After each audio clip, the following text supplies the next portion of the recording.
This is the Catholic Wire.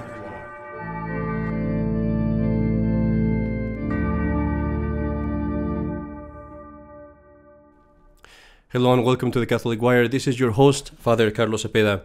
And today I want to, we made a special video. This is a impromptu video. And the reason for it is this. I'll have to tell you the whole story. I was preparing my dinner, ready to eat, and I was listening to the Michael Knowles show, which I listen to sometimes, I confess.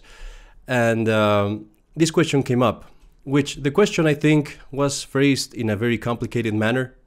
He's having a new thing now where the hosts actually send him recordings, audio recordings of the question.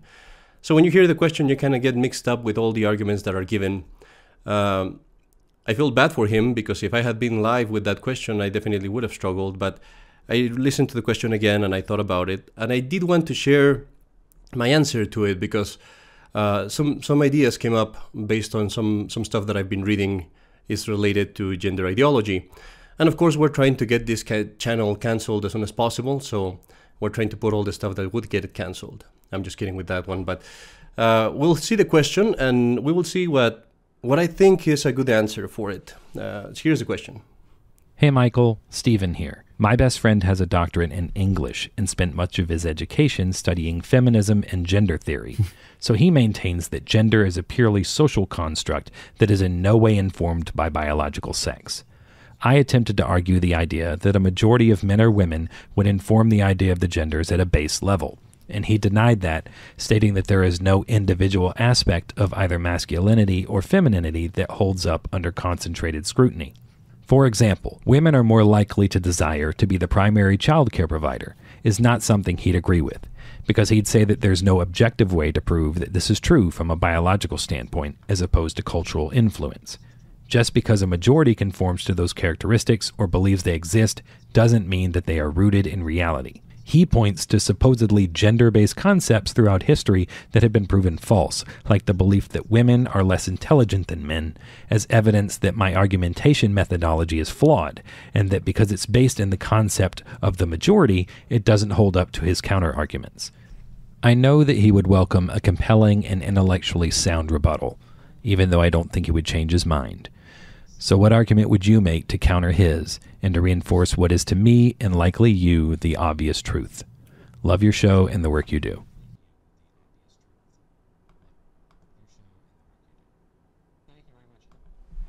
Okay, so that's the question. As you can see, it's quite elaborated. We'll shut the window here. Before I begin with the answers, I'll say, I really appreciate this man's show. I think he's really good in some things. Maybe some points he doesn't get right. I'm not sure. But let's go to the question and the answer for it. And as you think about gender ideology, one of the great strengths of it is that it's illogical, that it doesn't make sense because it's not defined. That is actually a strength of in all kinds of cases of communist thinking, and gender ideology is something that comes from communist thinking. Okay, what would be the answer? What would I tell to a friend that had these comments? The first thing is we would have to ask him, okay, what do you define as gender? And here's the construct that gender ideology makes that is so dangerous and illogical. For femininity and masculinity, there are three aspects that you could study, that you could see historically. One would be the cultural aspect. That is all those things of, women like pink and, women wear skirts and all that kind of stuff. Women, as they say there, women are more prone to desire a house life, all those kind of things. Those are cultural aspects. The other one would be the psychological aspect. Do you feel like a woman or do you feel like a man?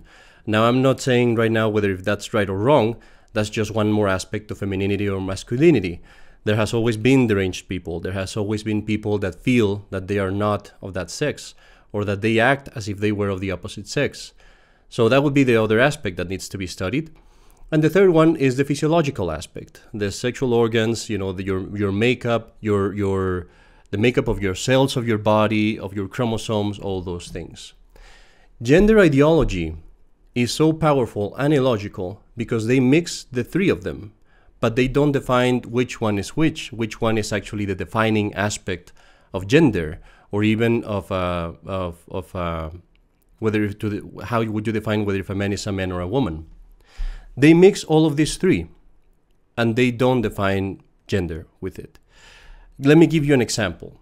A gender ideologist will say that if a person has the cultural aspect, that person might be of the opposite sex. For example, if a child starts saying that they like the color pink, and then they like play with dolls and all these things that are supposed to be culturally of a woman, then that person might be a woman. Right there, they're kind of, I guess they would be following their whole thing of gender is a social construct. But then if gender is a social construct, there's no reason why you would say that that's a woman, because that could be changed. But let's not go into that right now. So the gender ideologists will say if the cultural aspect is there, then that person might be a woman. They also say if the psychological aspect is there, that person might be a woman, if that person feels like they're a woman. But if you ask a gender ideologist, I want to know what are the symptoms, what are the things that define whether if a person is of one gender and another. And I want you to give me a list of those and a list of what doesn't apply. So if a person comes and tells me one day, if a child comes and tells me one day that they like pink, does that mean that they're a woman? And the gender ideologists will not give a straight answer. They will not, because some of them might be ridiculous, like saying that because someone likes pink, that means that they're a woman. Okay, is it just the psychological aspect then? Because then we'll have to rule out all the cultural aspect. And if it is the psychological aspect, how do you rule out the persons that are saying that? What is your scientific way to prove that this is not a derangement issue, that it is something actually objective? There's no way to prove that because it's something merely psychological.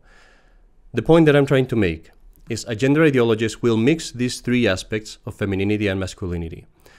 The cultural one, the psychological one, and even the physiological one sometimes. But they won't define it. Now, the truth is, if you look at history, how do you define femininity and masculinity? The cultural aspect, which they claim in that question, they claim to say, well, the cultural aspect changes, so that means gender is a social construct. No, the cultural aspect does change. That doesn't prove anything. Throughout time, many cultural aspects that would apply to men or women, to what they call gender now, those things change. But that doesn't prove anything, because throughout history, that has not been the main factor to determine whether if someone is a man or a woman. The psychological aspect also changes because it's subjective. Most normal people will have in the psyche, I think you say it, they'll have the idea, they'll know that they're a man or a woman according to their physiological aspect. But this is subjective. A person can have a different idea. This has always happened. In the times of the Romans, in the times of the Greeks, you had people that psychologically would accommodate to something opposite to their own sex. They were not transgender, though. They never got to that point. But they did assimilate some of the things of the opposite sex. So, throughout history, neither the cultural aspect, which they claim we hold as the main factor, neither the psychological aspect, which they also claim we say is the main factor, neither of these ever determined whether if a man or a woman, whether if someone was a man or a woman. It has always been the physiological aspect, always. It was always whether if you were physiologically built as a man or a woman, if you had the genes, if you had the chromosomes, if you had the external corporeal makeup build of a man or a woman, and those things are evident by science. They are objective. Throughout history, you had women who behaved like men. You had the Amazon women, supposedly, and you had, even in the times of the highest Christianity in the 1600s, you had women that fought in armies, and nobody said they're a man because they had the cultural aspect. They always looked at the physiological aspect. Throughout history, every civilization, every time, not only Christianity, but even Eastern civilizations, savage, not civilizations, but whatever you could call it, cultures or peoples, everyone determined whether if a person was a man or a woman based on the physiological aspect. So to conclude this video, the main strength and the main absurdity of gender ideology is that they mix the cultural aspect of masculinity and femininity, the psychological aspect and the physiological aspect. And they claim that gender is the cultural aspect, and that based on that people can change that. And that people can change the physiological aspect. Our answer is these are three different concepts. The cultural aspect does change. The psychological aspect is subjective. It can change based on the people's psyche and traumas and whatever else. The physiological aspect has always been there, has never changed, is objective, is proved by science. And throughout history, no one ever determined the gender based on the cultural or the psychological aspect. They always determined it based on the physiological aspect. If you make these distinctions to a gender ideologist, I believe they will have no answer. But what they will do is they will yell at you, they will start repeating their gibberish that they learned in college, and you'll get nowhere probably, but at least you will come out of it, I think, with a proper defense and quite aware, quite sure that you are in the truth. That was our short video for today that I had to do because this question was very interesting and I thought the answer was very interesting too. And my dinner has gotten cold now because I haven't eaten it because I wanted to make this video. So, nice Sunday to you all. Thank you to Michael Knowles and to Matt Walsh as well. I enjoy their shows. Some things I don't agree with, obviously. But I think what they do is a good work. And this is not an official endorsement of them. But since I am using their names, I think I'm obliged to acknowledge that I do listen to them sometimes. Thank you all, and God bless you.